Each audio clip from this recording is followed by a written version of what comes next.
Hello, c'est Diana, bienvenue sur Média 4C.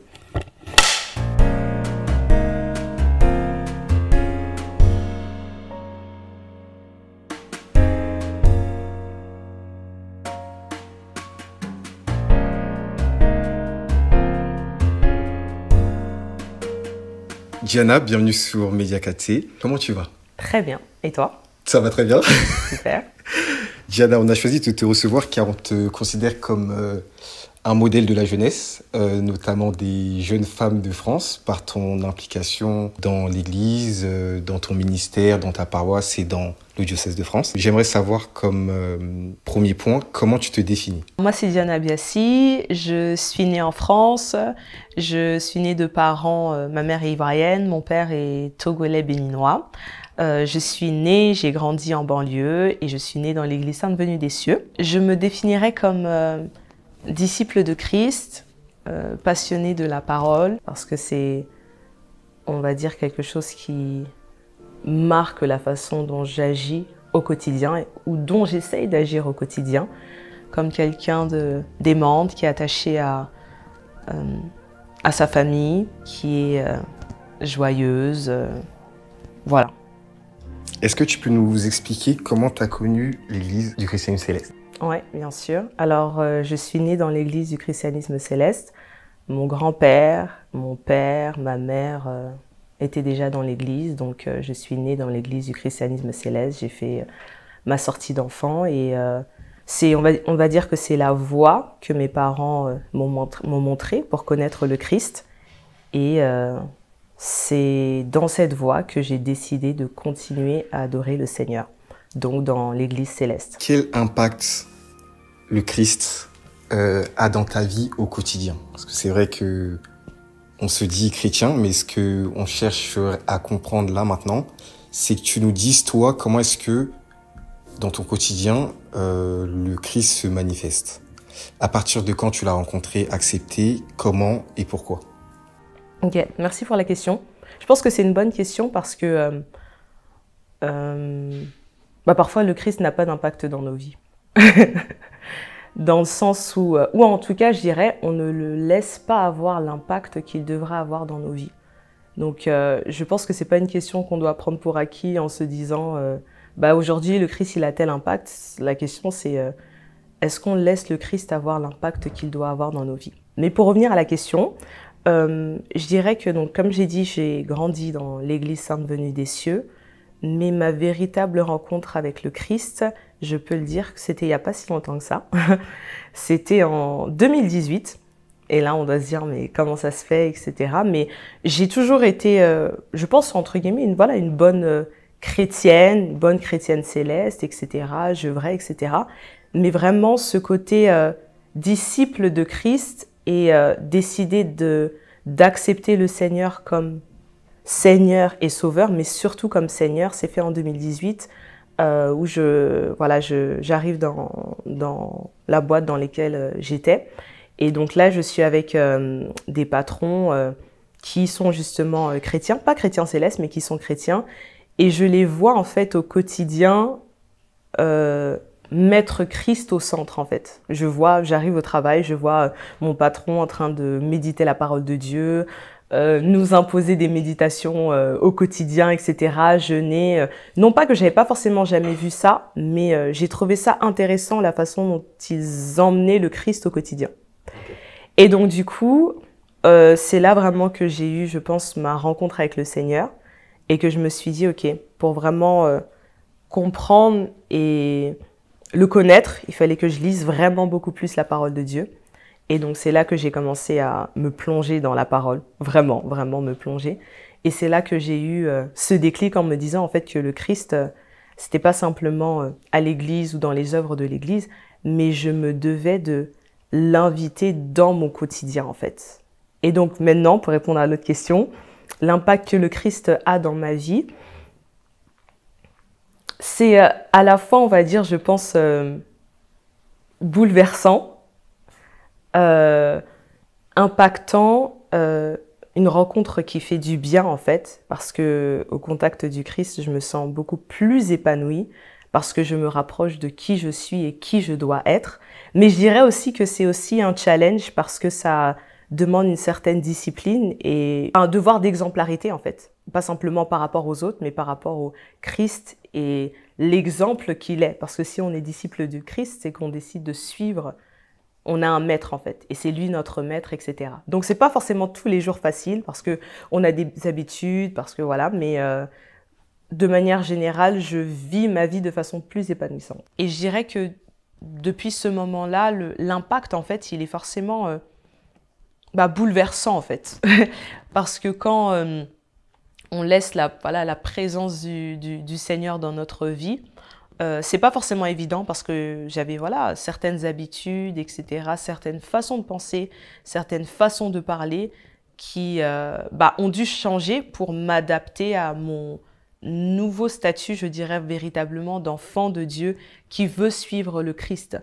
Et je pense que c'est un peu l'exemple de, si je peux donner l'exemple de Moïse, dans la parole quand le Seigneur, l'Éternel devait se présenter aux enfants d'Israël et je pense qu'il était venu dans un tourbillon, dans un souffle. En fait, c'était la présence de Dieu, elle était tellement tonitruante que les enfants d'Israël ont eu peur et ont reculé. Ils ont demandé, maintenant on veut que Moïse soit l'intermédiaire.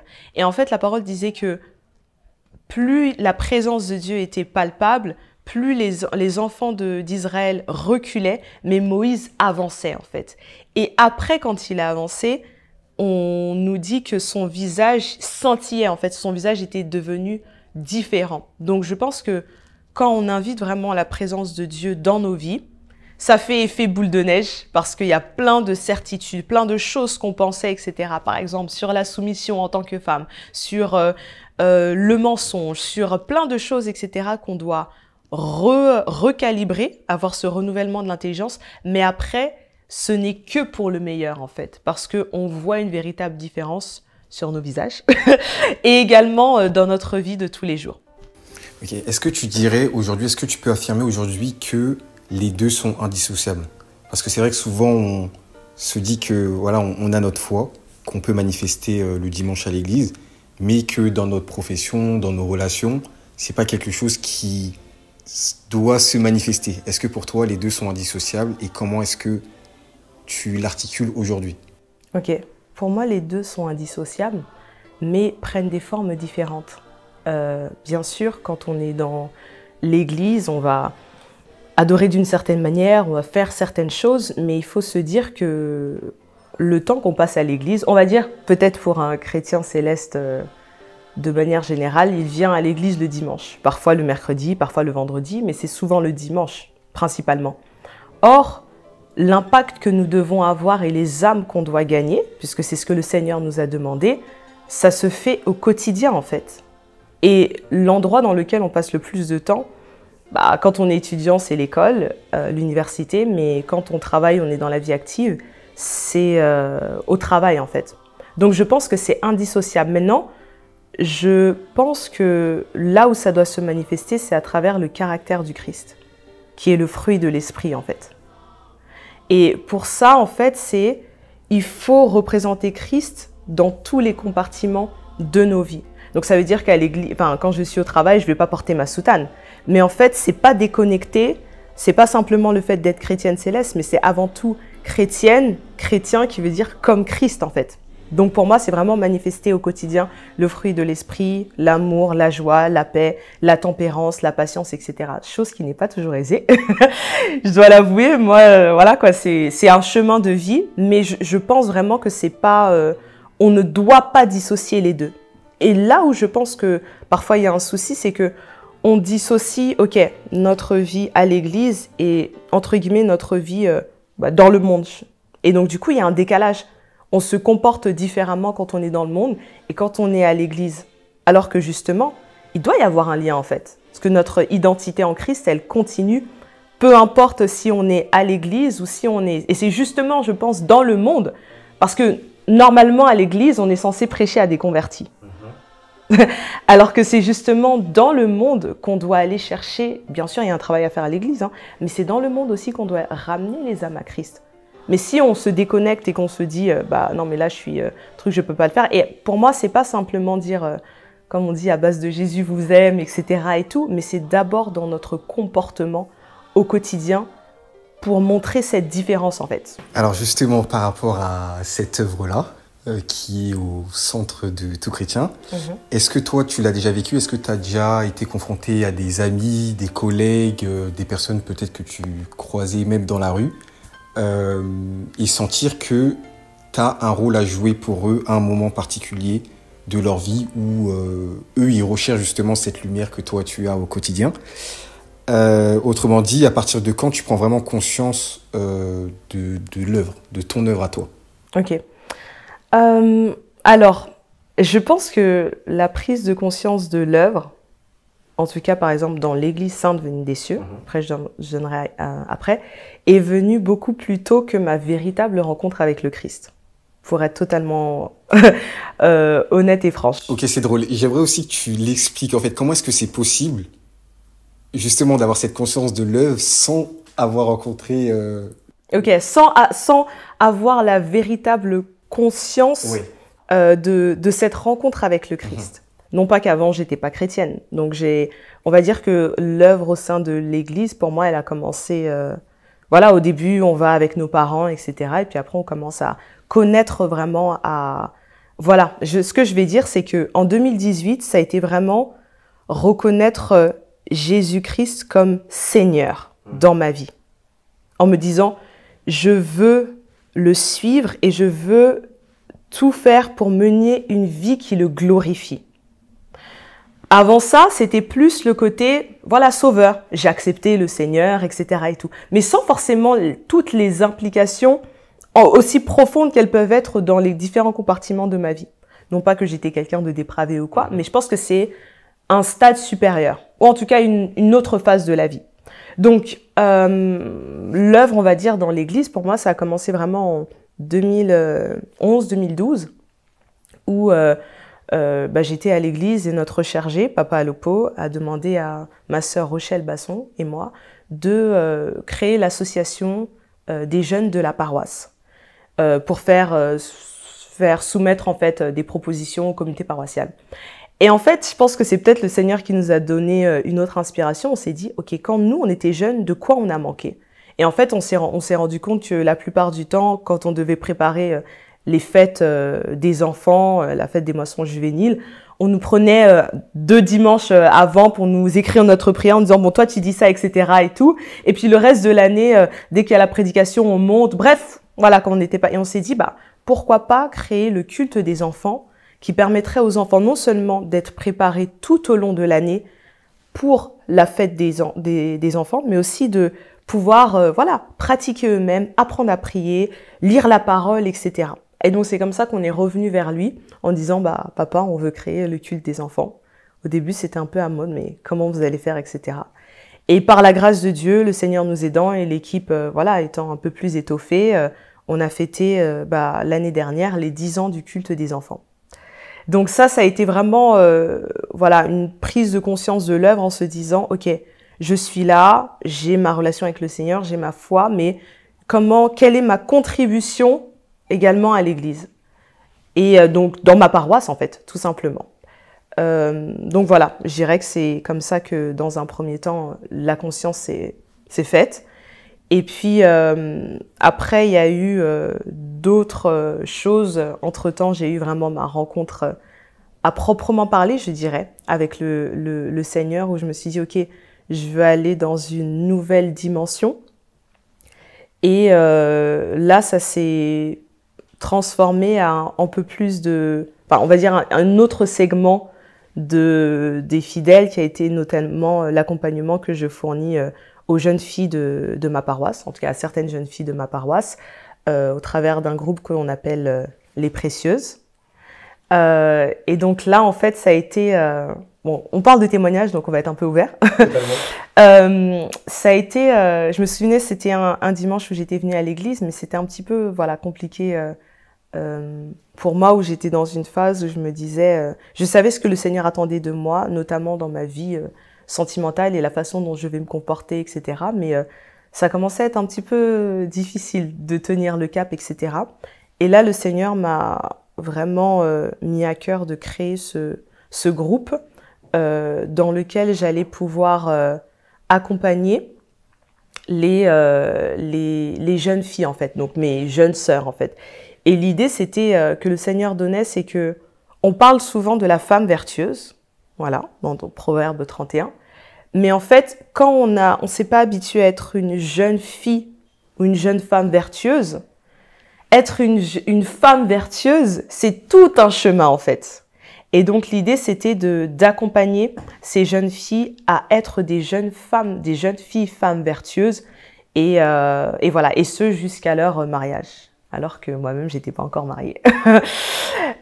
Et donc, du coup, ça a été tout un chemin, mais d'abord, bien sûr, c'était pas question de simplement, voilà, le mariage ou quoi, mais c'est que comment, en tant que jeune fille, jeune femme, on vit notre relation avec le Seigneur. Et donc, au début, on a commencé avec, elles étaient 2, 3, et maintenant, voilà, le groupe a grossi. C'est à peu près une dizaine que j'accompagne, voilà, sur une base un peu régulière selon le plan que le Seigneur a pour elles. Est-ce que c'est à partir de là que tu comprends que l'accompagnement sera une des attentes en tout cas, une des capacités, aptitudes que le Seigneur t'a données? Ouais, je pense. Et puis, en fait, je pense que c'est de façon graduelle aussi. C'est que je pense que l'accompagnement auprès des enfants et l'encadrement, parce que quand on parle, nous, du culte des enfants, on parle vraiment de l'encadrement des enfants. En fait, c'est pas simplement le culte, le dimanche, être avec eux, mais c'est tout un accompagnement qu'on met en place, en fait, pour qu'ils puissent vivre une jeunesse épanouie en Christ.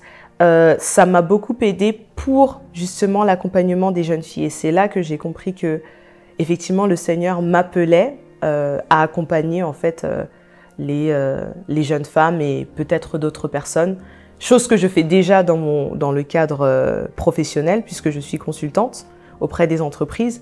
Mais je vois que c'est aussi en alignement avec ce que je peux faire à l'église. Dieu ne fait rien au hasard. Exactement. Et d'où également le fait de se dire qu'il y a quelque chose qui se chevauche en fait. C'est-à-dire que ce que je peux manifester dans le cadre professionnel, il y a voilà, certaines clés que j'applique également dans le domaine spirituel et en tout cas de l'Église en fait, en termes d'accompagnement. En quoi est-ce que l'Église du Christ Aime Céleste est lié profondément à ton rapport au Christ? Ok. Alors, je dirais que c'est très intéressant comme question. Je pense que c'est profondément lié, simplement parce que c'est dans cette église que le Seigneur m'a appelé à le servir. Je pense que je le dirais comme ça. Je suis née dans l'église, comme je l'ai dit, etc. Depuis, voilà, mon grand-père, on est dans l'église sainte venue des cieux, etc. Mais il y a eu un moment où j'ai eu, voilà, à choisir, en fait, si je voulais continuer dans l'église sainte venue des cieux ou si je voulais aller ailleurs. Mais le Seigneur m'a donné la conviction, en fait, que c'était... En fait, là était ma place, en fait. Bien sûr, le ministère que je peux avoir, etc., il continue en dehors de l'Église sainte. Et c'est ce que je disais, c'est que c'est pas simplement on est le dimanche, on œuvre, et en dehors de l'Église, on n'est plus, voilà, on est chrétien, et même je suis chrétienne céleste en dehors de l'Église. Mais je dirais simplement que c'est, voilà, c'est dans l'Église sainte venue des cieux que le Seigneur m'a appelée à le servir, et j'en suis extrêmement ravie et reconnaissante. Quel est ton rapport à ton ministère prophétique et quel était ton cheminement depuis le premier jour, si on peut dire ça comme ça, où tu comprends que Dieu t'a appelé à être prophète des nations? Ok. Alors, je dirais que comment ça a commencé, en fait, c'était un visionnaire qui était venu chez nous, à la maison, et il avait dit à mon père, oui, ta fille, elle est appelée à être visionnaire, voilà, prophétesse, et elle va commencer à avoir des songes. Et boum, j'ai commencé à avoir des songes. Ok, d'accord. Bon, après, peut-être que je vais dire que j'en avais et je prenais pas garde, comme on dit. Dieu parle tantôt d'une manière, tantôt d'une autre et on n'y prend pas garde. Mais en tout cas, ça a commencé à être vraiment waouh en fait. Et j'ai commencé à avoir beaucoup de songes sur des amis, sur des gens de l'église, etc. et tout. Ça a été voilà tout un cheminement. Donc, il a commencé par les songes. Et puis, c'est après, au fur et à mesure que là, ça s'est transformé. Bah voilà, j'avais des visions et ensuite des prophéties, des messages, etc. Donc, ça s'est fait de façon graduelle. J'ai eu aussi, en tout cas, la grâce d'être poussée et accompagnée dans ma paroisse, notamment par des devanciers ou des mamans plus gradées qui me tiraient à chaque fois pour, voilà, pour en tout cas m'exercer, exercer ce don-là en fait. Et donc il y a eu vraiment ce côté, ok, le don est là.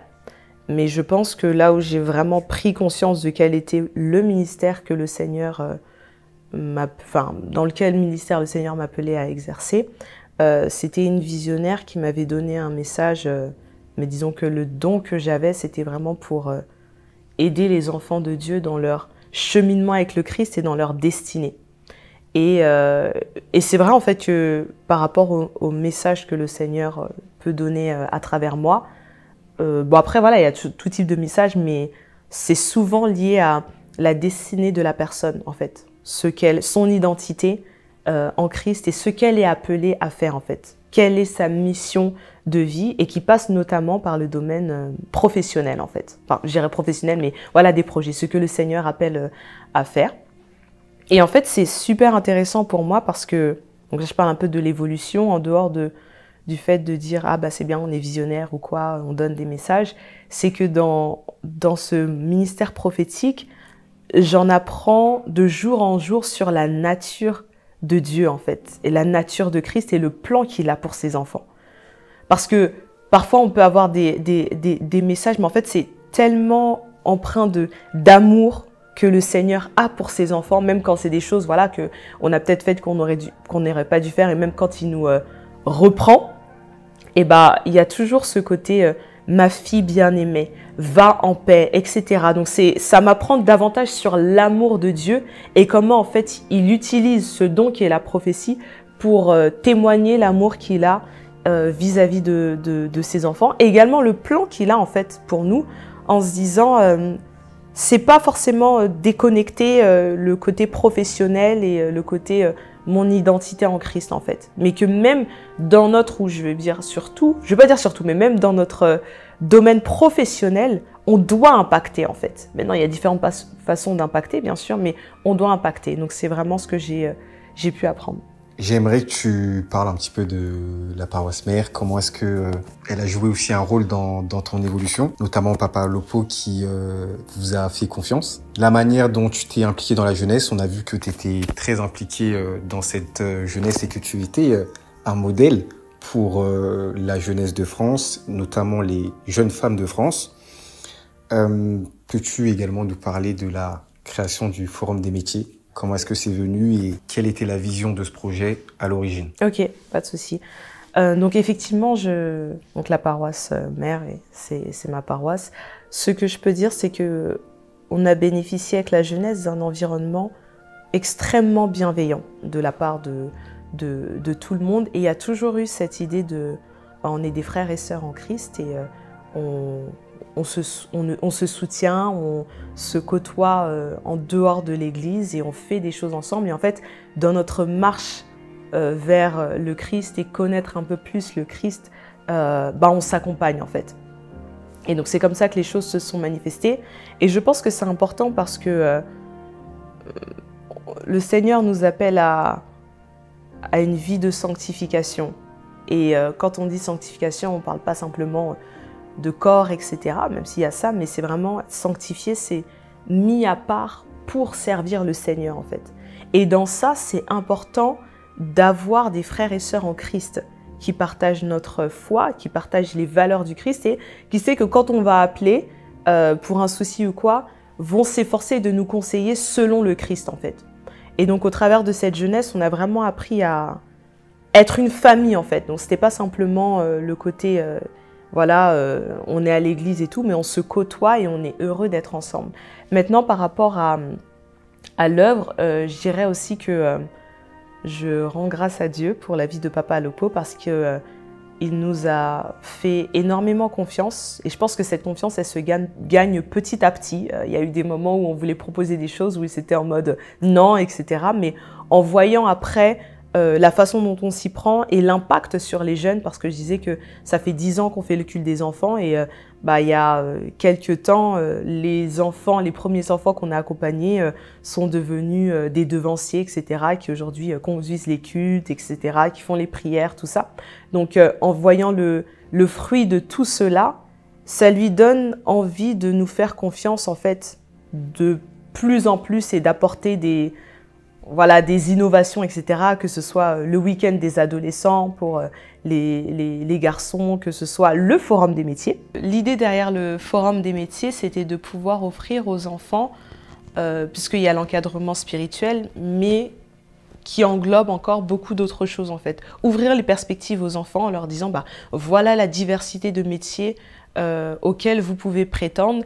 Et bien sûr, ce qu'on disait aux intervenants, c'est faites-les rêver, mais que derrière, ils puissent savoir qu'il faut du travail en fait. Et ce souci de l'excellence que parfois on a du mal dans les générations d'aujourd'hui à avoir, où on se dit qu'il faut avoir les choses de façon facile, etc. Donc vraiment avec une valeur du travail, en se disant qu'en travaillant et selon le plan de Dieu, on peut accomplir les rêves qu'on peut avoir. Et c'était un objectif double parce que c'était aussi de permettre à la communauté, donc des adultes, de pouvoir se rencontrer, se reconnaître, échanger et potentiellement faire du business ensemble, collaborer, etc. Parce que parfois on va chercher certaines compétences en dehors, on va d'ailleurs chercher certaines compétences en dehors, alors qu'on peut les avoir au sein du réseau Céleste. En tant que jeune, c'est important en fait, et d'enfant on va dire, de redonner cet aspect de rêve en fait. Parce que voilà, la vision derrière, c'était, on a tous eu quand on était jeunes des idées de métiers qu'on voulait faire, qui nous faisaient rêver en fait. Et après, selon notre parcours de vie, notre trajectoire, etc. et tout, on abandonne ces rêves, etc. pour plein de raisons. Et puis il y avait une autre chose de se dire, c'est que on ne sait pas ce qu'on ne connaît pas. Dans le sens où, voilà, si c'est juste au niveau de la famille, les métiers qu'on voit et tout, ça ne veut pas dire que c'est tout ce qu'il y a dans la société en fait. Donc l'idée c'était réunir les membres de l'Église, qu'ils viennent présenter à nos enfants leur métier en fait. Ce qu'était leur métier, quelle était la réalité de leur métier, etc. pour ouvrir les horizons de nos enfants. Vraiment ouvrir les horizons et voir qu'il y a des opportunités en fait, dans différents corps de métier. Et vraiment, on est allé dans la beauté, la restauration, le marketing, la communication, la santé, vraiment la finance, le sport, la musique. C'était vraiment, le parti pris, c'était pas simplement de dire ok, il y a tel ou tel métier n'est pas bien. Non, c'est on ouvre les perspectives, les enfants apprennent davantage et après pourront faire des choix, on pense, plus éclairés. Un autre aspect, c'était de faire en sorte que inspirer en fait les enfants. Et c'était pour ça que c'était important pour nous aussi que ce soit des membres de l'Église, même si on a fait appel à certaines personnes qui n'étaient pas de l'Église, mais quand même montrer en notre sein que il y a différents profils, etc. Et se dire, ils viennent le dimanche à l'église comme moi et tout, et en dehors de l'église, ils font tel ou tel métier. Donc, c'est un peu comme ça qu'est née la chose. Et je pense que pour nous aussi, derrière, c'est l'autre étape, c'est une fois qu'on montre tout ça aux enfants, c'est de leur dire, vous-même aussi, mettez cela en prière, pour que le Seigneur puisse vous guider par rapport au domaine professionnel dans lequel il vous emmène. Il vous appelle non seulement à exercer, mais à exceller également et à avoir l'impact que vous devez avoir. Donc il y a une première phase vraiment de voilà l'univers des possibles. C'est beaucoup plus large que ce que vous pouvez penser. Et puis la réalité, c'est qu'en dehors de l'église, il y a des forums des métiers, à l'école, etc. Mais on s'est dit, mais l'église aussi, c'est une institution.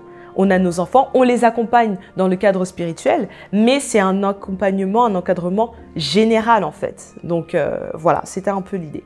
Et il y a aussi le côté renforcement de la communauté, parce que c'est vrai qu'on a pu voir que on était à côté de nos frères, mais finalement on savait pas ce qu'ils faisaient, et parfois justement la solution à certains de nos problèmes était juste à côté, avec quelqu'un qui fait partie de cette communauté, qui a les compétences, et surtout qui va pouvoir nous comprendre et nous accompagner tant sur le point de vue professionnel, mais aussi spirituel, qui est une chose encore plus grande, je pense. Exactement. Et justement, par rapport à ça, au départ, on pensait que la vision que le Seigneur nous donnait, c'était, on va dire, vraiment focus seulement sur les enfants.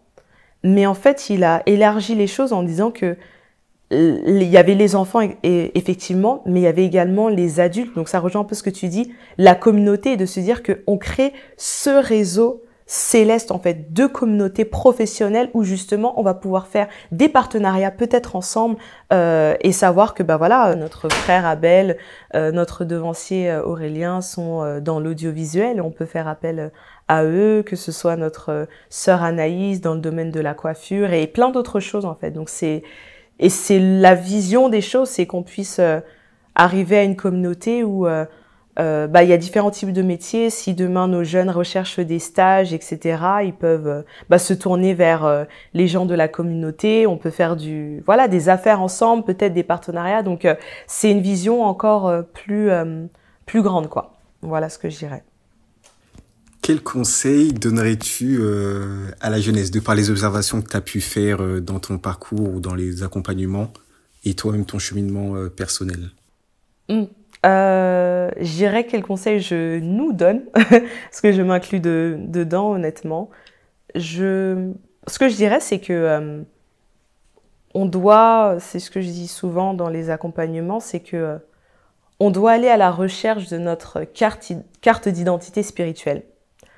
Et ça, on le fait pas forcément toujours, et c'est parce qu'on n'a pas toujours la conscience de qui on est, ou du moins qui on est appelé à être, qu'on se comporte d'une certaine manière, qu'on pense d'une certaine manière.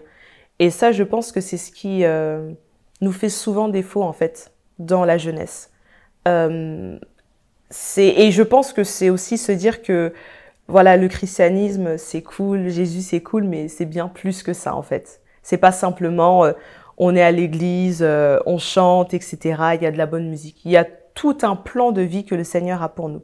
Et quand je parle de cette carte d'identité spirituelle, c'est que particulièrement voilà, dans l'église du christianisme céleste, quand on est dedans, on fait notre sortie d'enfant, le Seigneur nous donne notre nom spirituel, en fait, notre nom spirituel. Et même, en fait, même quand voilà, on ne l'a pas eu à la naissance ou qu'on n'est pas né dans l'église, etc., on peut faire ce cheminement et de demander au Seigneur, en fait, de quel est voilà le nom que tu as, comment tu m'appelles, voilà, je dirais, comment tu m'appelles, parce que parfois, voilà, on peut avoir les parents, le Seigneur donne le nom et puis c'est ça, mais parfois c'est pas ça. Comment toi tu m'appelles, puisque il nous le dit dans le livre de Jérémie que je vais pas citer, qu'il nous connaissait déjà avant ça, en fait. Et donc je pense que tout au long de notre cheminement, c'est d'aller à la recherche de cette carte d'identité spirituelle avec notre nom, nos attributs, les dons que le Seigneur a mis en nous et la destinée qu'il a prévue pour nous, en fait, dans son plan global de faire de toutes les nations des disciples. Maintenant, Abel, Daniel, moi, mon nom spirituel, c'est Sarah. Ce sera le même objectif, mais pas forcément les mêmes outils et pas forcément les mêmes moyens, parce que chacun a sa destinée. Et même dans la façon dont le don va se manifester ou il va être exercé, ça va être différent. Donc je dirais, important d'aller à rechercher vraiment quelle est notre identité en Christ. Il y a cet aspect-là vraiment qui a trait à nous, notre identité, ce que le Seigneur a pour nous. Mais comme je l'ai dit encore, c'est notre identité, c'est être comme le Christ. Donc c'est le caractère du Christ, c'est de manifester le Christ au quotidien. Une autre chose que je dirais, c'est développer notre relation avec le Christ, en fait, au quotidien. Ne pas se laisser leurrer ou distraire par les dons spirituels. Voilà, j'arrive à l'église, je donne des prophéties, voilà, les gens sont touchés, je prends la parole, je prêche, les gens sont touchés, etc. et tout. Mais la réalité, c'est que ce qui compte d'abord, c'est la relation qu'on a avec le Christ, en fait. C'est le moteur que nous devons alimenter pour pouvoir alimenter le reste, en fait. Et malheureusement, parfois, en fait, on se focus sur les dons, etc. et tout, mais pas assez sur au quotidien ma relation avec le Christ, en fait. Et le truc, c'est que on peut se réunir tous ensemble, faire des choses ensemble, mais 0 plus 0 plus 0 plus 0, ça fait 0, en fait. Dans le sens où, en fait, c'est réunir des éléments forts spirituellement qui va faire que nous allons avoir un impact et les vies vont être transformées. Mais pour ça, c'est un chemin quotidien, en fait, de développer sa relation avec le Christ au quotidien. Et pour moi, c'est à travers de la lecture de la parole, parce qu'on ne peut pas dire qu'on veut suivre le Christ si on ne connaît pas sa parole, si on ne lit pas sa parole et si on ne s'applique pas à l'appliquer au quotidien, en fait. Ça, c'est vraiment le truc, parce qu'on peut connaître les versets, mais appliquer la parole au quotidien, laisser le Christ prendre le contrôle des différents compartiments de nos vies, en fait. Le traiter comme le Seigneur de notre vie et prier, en fait. Passer du temps avec le Seigneur au quotidien. Je pense que une des clés pour moi, c'est vraiment la prière du matin qui a vraiment été pour moi une révélation. J'ai eu des moments où vraiment je me levais quand je cherchais vraiment, j'ai rencontré le Seigneur vraiment et que je me disais oh, je veux t'appartenir, je veux être comme toi. Je me levais à 4h30 pour être à 6h au travail pour prier. Voilà, on me disait mais t'es un peu folle, mais c'était vraiment les meilleurs moments parce que en fait, je pense que commencer sa journée sans remettre notre journée entre les mains du Christ, pour moi, c'est faire preuve d'orgueil, en fait, sans le savoir. C'est se dire, ok, inconsciemment, bien sûr, hein, mais c'est se dire, tu sais pas, on te dit, hein, tu sais pas ce que ne te vante pas du lendemain parce que tu ne sais pas ce qu'il peut enfanter. On sait pas ce qui nous attend demain, etc. Mais on sait au moins que on a le Seigneur qui est avec nous et qui balaye le chemin. Donc, on lui remet cette journée en disant, Seigneur, accompagne-moi pendant cette journée. Qu'est-ce que tu veux que je fasse au cours de cette journée? Guide-moi, aide-moi à être plus comme toi, à pratiquer le fruit de l'esprit. Et juste donner un petit témoignage, c'est que dans ces justement des prières du matin, il y avait eu un jour où le Seigneur m'avait dit envoie un message à une de tes copines, voilà, pour demander comment elle va, etc. Et donc je lui avais envoyé le message et c'est pas quelqu'un qui est dans l'église, hein, et quand je lui ai envoyé le message, elle m'a dit heureusement que tu m'as envoyé le message parce que j'étais sur le point de me suicider. Okay. Et là, je me suis dit waouh. Et en fait, c'est vraiment pour dire que donc c'est pas vraiment pour mettre l'emphase sur cet événement-là, mais c'est vraiment pour dire que dès le matin, en fait, soyons à la disposition du Seigneur pour qu'il nous utilise comme il le veut. Et parfois, ça peut vraiment faire la différence, en fait. Après, bien sûr, le Seigneur, il a plein de ressources et ça aurait pu être d'une autre manière. Mais je prends cet exemple vraiment pour dire que c'est important, en fait. Ne faisons pas les choses au hasard. De rechercher cette disposition qui va nous permettre de vraiment être des membres de ce corps. Exactement, oui, effectivement, parce que, en fait, on ne doit pas, je pense que la différence avec ceux qui ne croient pas, c'est que on ne croit pas qu'on est venu sur Terre juste comme ça et au hasard. Juste comme ça et au hasard. On sait que le Seigneur nous a créés et il nous a créés pour un but. Alors, allons vers lui pour savoir ce qu'on doit faire. Et je pense que c'est arrêter de vivre sa vie juste pour soi, j'ai mes enfants, j'ai trucs et tout, mais il y a plus derrière en fait. Parce que nous, il nous a fait la grâce, nous l'avons connu. Mais il y a d'autres gens qui, dehors, ont besoin aussi de cette lumière, ont besoin de le connaître. Mais si on vit juste notre vie, c'est ma paroisse, c'est ma famille, etc. et tout, bah, on passe à côté de ce que le Seigneur a pour nous, je pense. Et je dirais une autre chose, pardon, parce que ça c'est vraiment important pour moi. Arrêtons de critiquer nos papas. Oui, ça vraiment, je pense que pour la jeunesse, si on peut se focus sur ce qu'on peut faire, voilà. Et je pense qu'on peut faire, c'est commençons par lire la Bible, commençons par essayer d'être comme Christ, commençons par respecter les commandements et les préceptes qu'on a dans l'Église sainte venue des cieux. Voilà. Faisons notre part de chemin avec le Christ, de développer notre relation avec le Christ, et on va voir que il va mettre voilà, les choses en place pour nous et les vies seront transformées. Si on se focus à chaque fois sur ah ouais, mais nos papas, ils ont fait ci, ils ont pas fait ça, etc. et tout, chaque génération a sa mission et à ce qu'il doit apporter. Je pense que une des missions de nos papas, c'était, et quand je dis nos papas, c'est de manière générale, hein, c'est d'emmener l'Église, voilà, un peu partout. Et par la grâce de Dieu, aujourd'hui, même dans mes déplacements professionnels, quand je vais en Gambie, bah, il y a l'Église. Quand je vais au Sénégal, il y a l'Église, etc. Ça, c'était peut-être leur mission. Et il faut se rappeler que à l'époque, je crois pas que le prophète leur avait dit, OK, je te donne un budget de 50K, va instaurer l'Église en France. Non, ou aux États-Unis ou quoi. Non, ils sont allés et ils se sont dit, ah, mais moi, quand j'étais au pays, voilà comment on adorait. Il n'y a pas l'église là-bas, mais c'est pas grave en fait. C'est nous le corps en fait. C'est nous le corps du Christ. Donc je vais pas forcément être retourné chez les catholiques ou quoi. Non. Et ils ont commencé comme ça, petit à petit. Que ce soit les papas Alopo, les Abiassi, du côté aussi de Papa Despris, du côté de Papa Rentier, etc. Et c'est comme ça qu'ils ont fait les choses. Bien sûr, il y a sûrement des choses qui auraient dû être faites de façon différente. Mais si aujourd'hui on peut adorer le Seigneur dans l'Église Sainte venue des cieux en France, on le doit à Dieu, mais aussi à ces papas-là. Et donc ça vaut pour la France et pour d'autres pays aussi. Donc vraiment, arrêtons dans cette mouvance de voilà, ils ont fait ci, ils ont pas fait ça, etc. et tout. Et on se focus sur nous et s'occuper déjà de nos problèmes internes. Et voilà, et je pense que la jeunesse et l'Église se portera encore mieux par la grâce de Dieu. Que souhaites-tu, dernière question, que souhaites-tu pour l'avenir de l'Église du Christ céleste? Comment, que souhaites-tu à cette Église de 2050?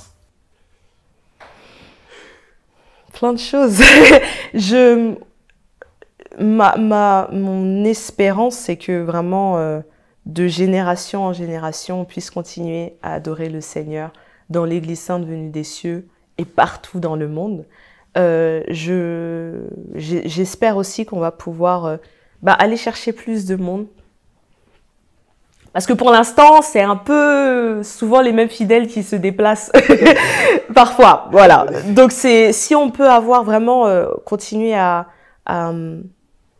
grandir, donc à être dans encore plus de pays, à emmener encore plus de personnes au Christ et se mettre à la disposition du Seigneur pour que on puisse ajouter sans enlever des choses au rituel, mais continuer à enrichir notre Église. Voilà, le Forum des métiers, c'est pas quelque chose qui avait été révélé ou quoi au départ, mais ça fait c'est une vision que le Seigneur nous a donnée. Donc voilà, j'espère qu'on aura aussi beaucoup plus de choses qui seront faites dans les paroisses en fait, pour qu'on soit nous transformés et que derrière on puisse aller transformer, aller chercher d'autres personnes et vraiment une vision d'expansion, une église où on peut adorer dans des lieux splendides. Non, vraiment quelque chose de glorieux parce que c'est une église qui est glorieuse.